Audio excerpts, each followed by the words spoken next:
దివ్యవాణి ప్రేక్షకులకు శుభాభివందనములు. క్రీస్తే పునాదిగా అనే కార్యక్రమానికి మిమ్మల్ని అందరినీ కూడా ఆహ్వానిస్తున్నాం.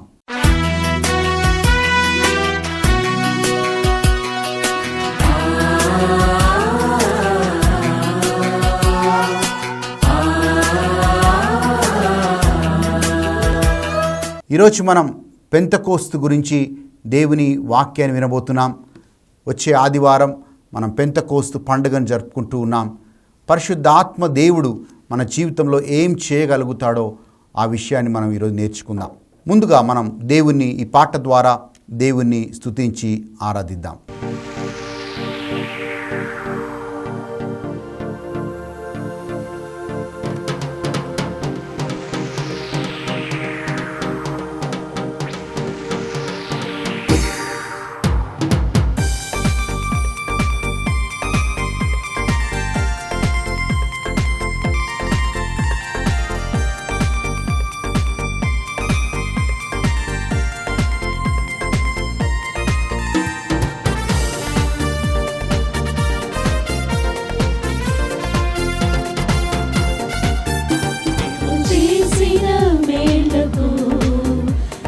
చూపిన కృపలకు నీవు చేసిన మేళ్లకు నీవు చూపిన కృపలకు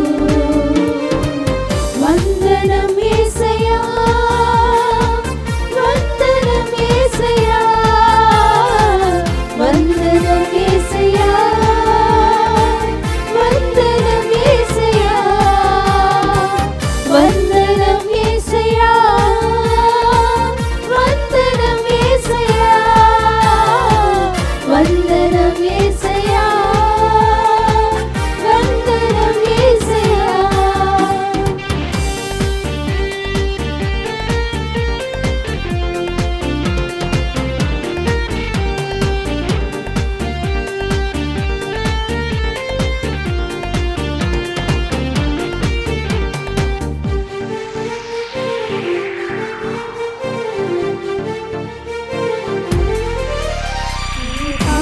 వాడనని నేను నన్నెంతగానో ప్రేమించావు, అంచెలంచెలుగా హెచ్చించి నన్నెంతగానో దీవించావు. నీ పాటి వాడనని నేను నన్నెంతగానో ప్రేమించావు, అంచెలంచెలుగా హెచ్చించి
వాక్యం వినబోయే ముందు తలలు వంచి ప్రార్థన చేసుకుందాం.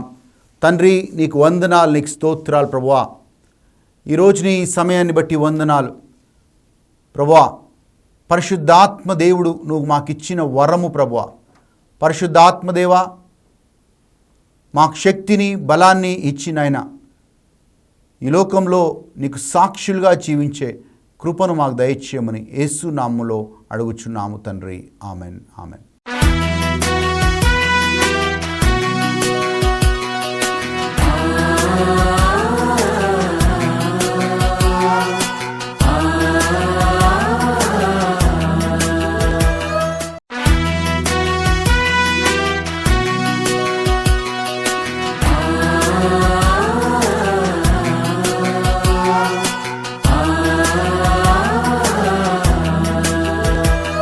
మనం జకరియా గ్రంథం 4వ అధ్యాయం 6వ వచనంలో ఇలా చదువుతున్నాం. శక్తి చేత కాదు, బలము చేత కాదు, నా ఆత్మ కార్యము అనే మాట ఉంది. Not by might, not by power, but by my spirit says the lord. చూడండి, ఆ వచనము అర్థం చేసుకోవాలంటే ఎందుకు దేవుడు ఆ మాటని మాట్లాడుతున్నాడు అనేది మనం అర్థం చేసుకోవాలి. ఇజ్రాయెల్ ప్రజలు 70 సంవత్సరాలు బబులోన్లో బానిసలుగా ఉన్నారు. ఆ బానిసలుగా ఉన్న సమయంలో కోరేషు అనే ఒక రాజు ఇజ్రాయెల్ ప్రజలందరికీ కూడా వాళ్ళని పంపిస్తూ ఉన్నాడు. మీరు వెళ్ళి మీ దేశానికి వెళ్ళండి, మీరు ఆ యొక్క మీ మందిరాన్ని కట్టుకోండి, అక్కడ మీ దేవుని ఆరాధించండి అని చెప్తున్నారు. అప్పుడు మొదటగా కొంతమంది వచ్చి ఆ భయంకరంగా శిథిలావస్థలో ఉన్న యెరూషలేము దేవాలయాన్ని వాళ్ళు కట్టడానికి ఆరంభిస్తూ ఉన్నారు.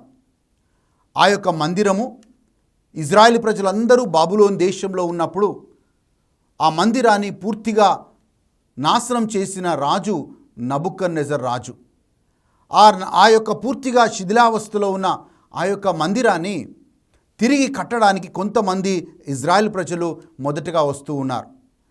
అప్పుడు ఆ ప్రాంతాన్ని జెరుబాబేల్ అనే ఒక గవర్నర్గా ఉన్న ఈ వ్యక్తి యూదా ప్రాంతాన్ని పరిపాలిస్తూ ఉన్నాడు. ఆ యూదా ప్రాంతంలోనే యెరూషలేము దేవాలయం ఉంది. ఈ జెరుబాబేల్ గవర్నర్గా ఉన్నాడు, మంచి హోదాలో ఉన్నాడు, మంచి అధికారంలో ఉన్నాడు. ఈ అధికారిగా ఉన్న ఈ జెరుబాబేల్ ఆయన మొట్టమొదటిగా ఆ మందిరాన్ని కట్టడానికి ఆరంభించాడు. ఎప్పుడైతే ఈ మందిరాన్ని కట్టడానికి ఆరంభించాడో వెంటనే అప్పుడున్న అధికారి రాజు ద్వారా ఆయనకి వ్యతిరేకత వస్తూ ఉంది. ఎజ్రా గ్రంథంలో మనం చూస్తున్నాం. ఎజ్రా గ్రంథం 5వ అధ్యాయం 1-2 వచనాలు, అలాగే ఎజ్రా గ్రంథం 4వ అధ్యాయం ఆ చివరి వచనాల్లో మనం బైబిల్లో చదివితే ఈ యొక్క జెరుబాబెల్ ఆ యొక్క రాజు వల్ల వ్యతిరేకతని పొందుకుంటూ ఉన్నాడు. చూడండి, ఏదైనా మనం మంచి పని మన జీవితంలో ఆరంభించినప్పుడు ఖచ్చితంగా దానికి వ్యతిరేకత వస్తుంది.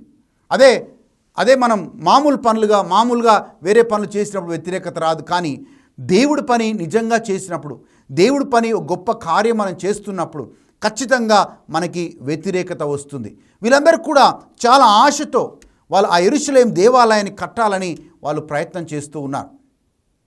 అప్పుడు ఆ సమయంలో వాళ్ళు ఈ యొక్క రాజు ఆపేసినప్పుడు వాళ్ళు ఇజ్రాయెల్ ప్రజలందరూ కూడా మౌనంగా అయిపోయి, ఈ మందిరం మనం కట్టలేము, మన వల్ల కాదు, మన శక్తి సరిపోదు, ఈ రాజుని మనం ఎదురించలేం అని అనేక ఆలోచనలతో నిరుత్సాహంతో వెళ్ళి తిరిగి వాళ్ళ గృహాల్ని కట్టుకోవడం ఆరంభించారు. వాళ్ళ గృహాల్ని కట్టుకుంటున్నప్పుడు గమనించండి, ఇళ్ళకి వెళ్ళి వాళ్ళ గృహాల్ని కట్టుకుంటున్నప్పుడు ఎవరూ వాళ్ళని వ్యతిరేకించలేదు. కానీ దేవుని మందిరాన్ని కట్టేటప్పుడు మాత్రం చాలా వ్యతిరేకత వాళ్ళకు వచ్చింది.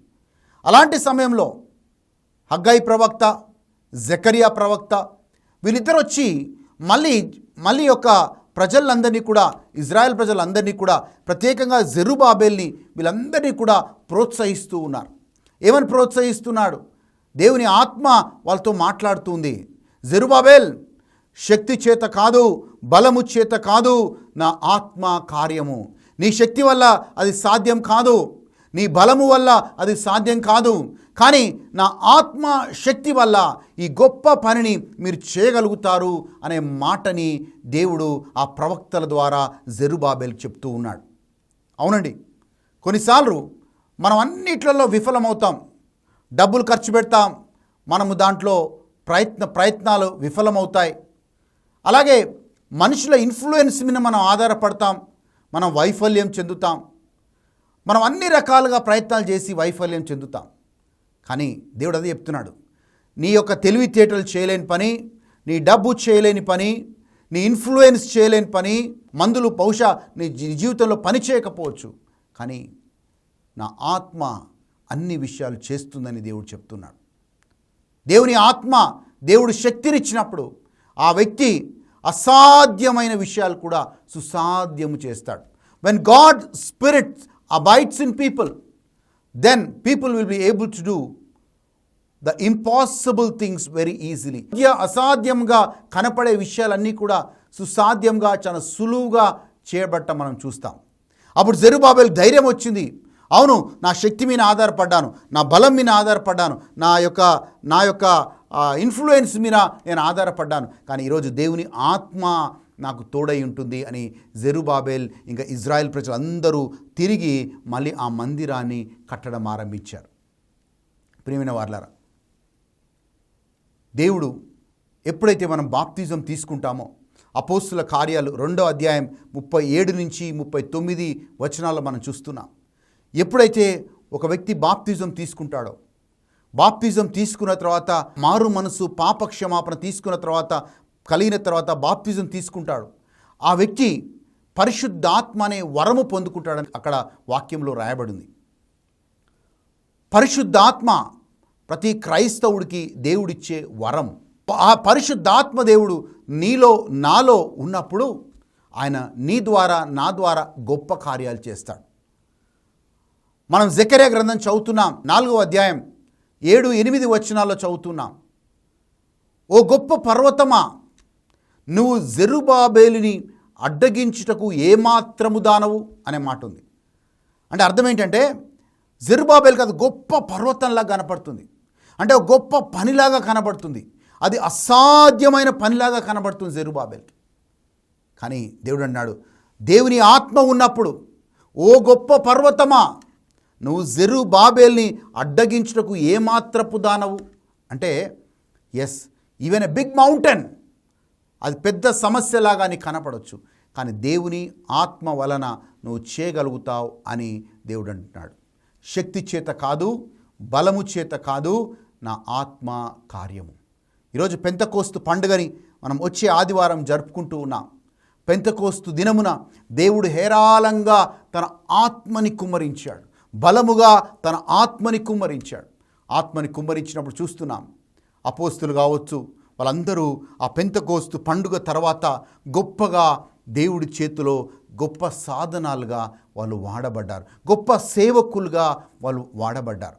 పేతురు గారు ఒక్క ప్రసంగం చెప్పినప్పుడు 3000 మంది రక్షణలోకి వచ్చాడు.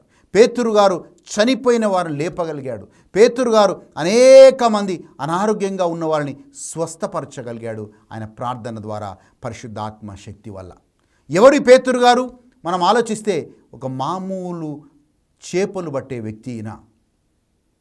మామూలుగా బైబిల్ వాళ్ళ గురించి ఏం చెప్తుందంటే, they were ordinary and uneducated people. వాళ్ళు సాధారణ ప్రజలంట, వాళ్ళు విద్య లేని పామరులంట.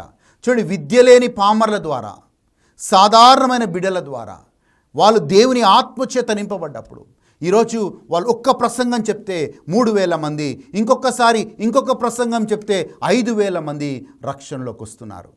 శక్తి చేత కాదు, బలము చేత కాదు, నా ఆత్మ కార్యం అంటున్నాడు దేవుడు. పేతురు శక్తి కాదు, పేతురు చదువు కాదు, పేతురు తెలివితేటలు కాదు, పేతురు గారు దేవుని ఆత్మ చేత నింపబడ్డాడు కాబట్టి ఆ శక్తి వల్ల అనేక గొప్ప కార్యాలు దేవుడి కోసం చేస్తూ ఉన్నాడు. ఇంకో మాట, అదే జెకర్యా గ్రంథంలో ఇంకో మాట మనం చూస్తున్నాం. జెకర్యా గ్రంథం 4వ అధ్యాయం 9-10 వచనాల్లో, ఏ చేతులైతే ఆ యొక్క మందిరాన్ని ఆరంభిస్తాయో అదే చేతులు ముగిస్తాయనే మాటను చెప్తా ఉన్నాడు. ప్రియమైన వారలారా, మన జీవితంలో దేవుడు గొప్ప పనిని ఆరంభించాడు. అది నీ కుటుంబ జీవితం కావచ్చు, నీ బిజినెస్ కావచ్చు, లేకపోతే నీకు ఒక మంచి పరిచర్యని దేవుడిచ్చిండొచ్చు. ఈ పరిచర్య ఈ యొక్క కుటుంబ జీవితంలో ఉద్యోగం కావచ్చు, వ్యాపారం కావచ్చు, కొన్నిసార్లు మన సొంతగా మనం చేయలేము, చాలా ప్రయాసపడతాం.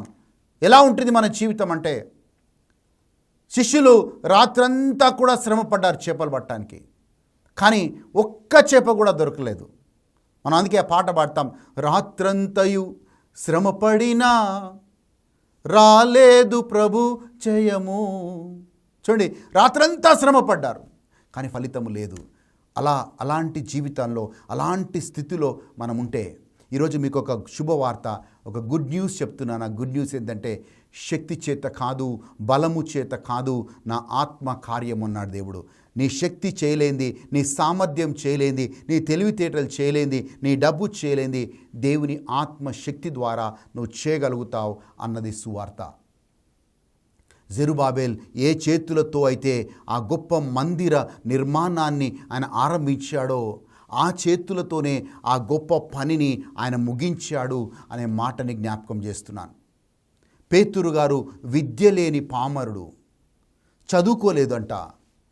They were ordinary and uneducated people.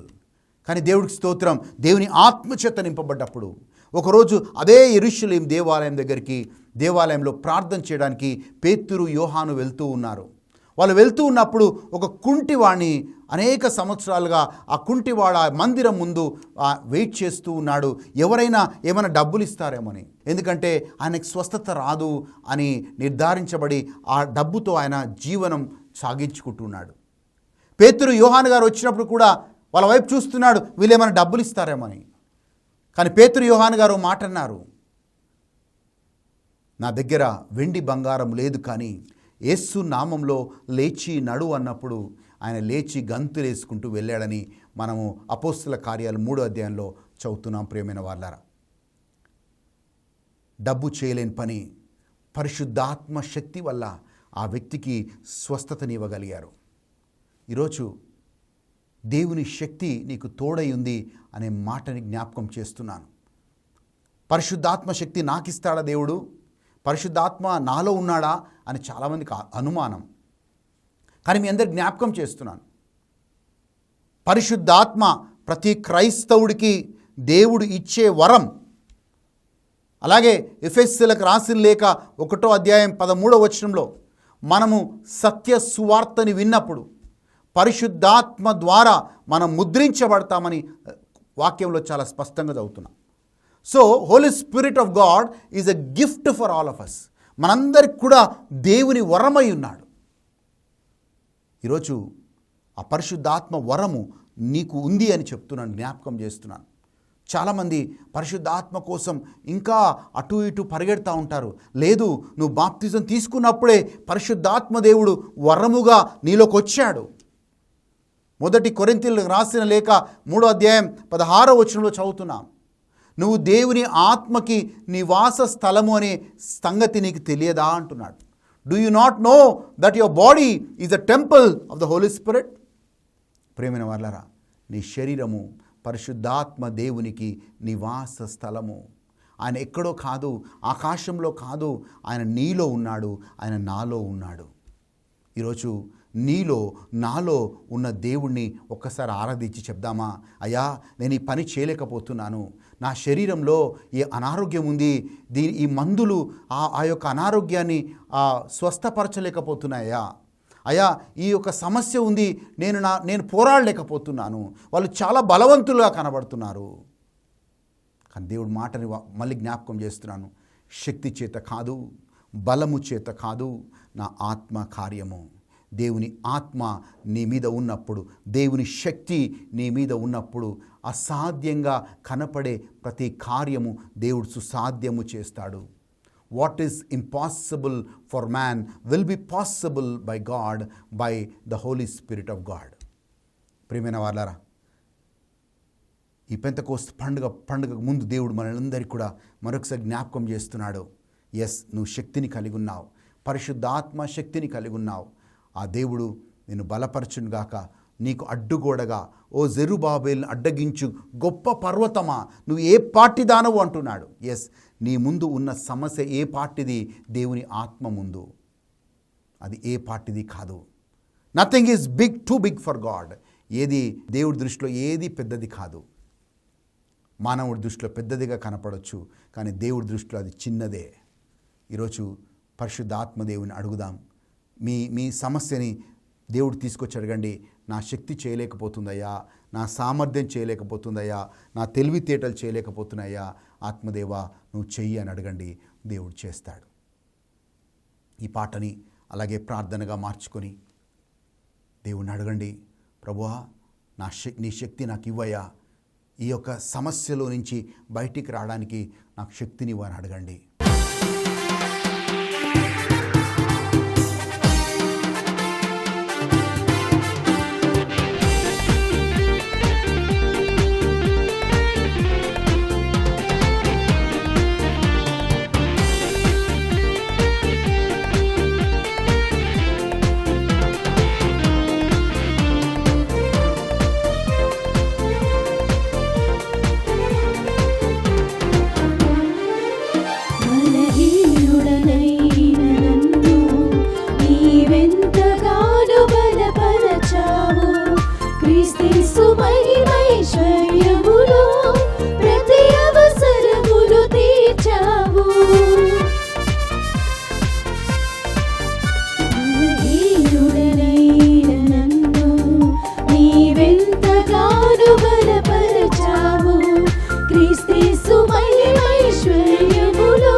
తలలు వంచి చివరి ప్రార్థన చేసుకుందాం.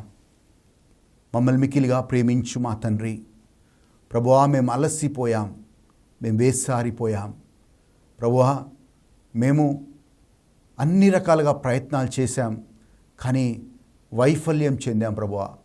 కానీ ఈరోజు అడుగుతున్నాం, నీ శక్తి మాకు కావాలి. నీ శక్తి ఉంటే మేము ఏం సాధించలేదంటూ ఏమీ లేదు ప్రభువా. ఈరోజు నీ శక్తి, పరిశుద్ధాత్మ శక్తి మాకు ఇవ్వమని, ఆ పరిశుద్ధాత్మ శక్తి వల్ల మేము ప్రతి ఒక్క అడ్డంకిని మేము అధిగమిస్తాం ప్రభువా. అట్టి కృపను దయచేయమని యేసు నామంలో అడుగుచున్నాం పరలోకపు తండ్రి. Amen, amen. మీ అందరికీ కూడా పెంతెకోస్తు పండుగ శుభాకాంక్షలు. అలాగే మళ్ళీ వచ్చే వారం ఇదే సమయానికి క్రీస్తే పునాదిగా అనే కార్యక్రమంలో కలుద్దాం. దేవుడు మిమ్మల్ని మీ కుటుంబాలని దీవించునుగాక.